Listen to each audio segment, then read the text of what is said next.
Church leader ng simbahang Katolika sa Northern Samar nagalit. Binatikos ang paggamit ng Sacred Heart Plaza ng simbahan sa di umano'y pangangampanya ni Congressman Marcoleta at iba pang mga kandidato ng probinsya.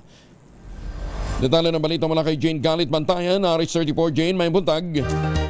Nagalit ang mga tinawag ng isang church leader ng simbahang Katoliko sa lalawigan ng Northern Samar na panluluko ang naganap na peace rally for responsible voting matapos sa lumabas at magsalita si Congressman Rodante Marcolita sa stage kahapon.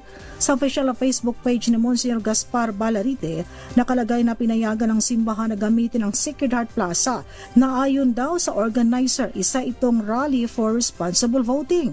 Naggalit ang nasabing church leader at narismaya na ito pala isang pangangampanya ni Congressman Marcolita kasamang iba pang kandidato sa probinsya. Hindi naman naniniwala ang nasabing church leader na sumingit lang si Marcolita batay sa paliwanag ng nasabing organizer kung saan nakalagay sa malaking screen ang pangalan nito, may snack pa raw at well-funded. Ayon pa sa nasabing church leader, ginamit ng organizer ang lugar na ginaganapan ng misa ng mga Katoliko ng isang tao na di umano'y Iglesia ni Cristo na isa sa bumabatiko sa simbahang Katoliko.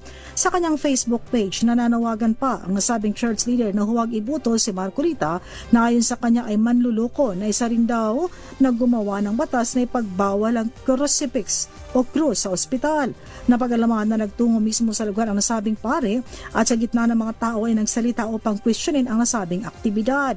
Ngunit sakto naman na nakaalis na doon sa venue si Congressman Marcolita. Ang nasabing church leader ay anti-Duterte at bukas na nagpapahayag sa kanyang mga pagpapatikos kabilang ang kampanya sa war on drugs na nagresulta sa di umano'y extrajudicial killings. Mula sa Aksyon Radyo Katarman sa lalawigan ng Northern Samar, RH34 Jane Galit Bantayan, una sa Pilipinas, una sa Pilipinas. Daghang salamat, Jane Galit Bantayan.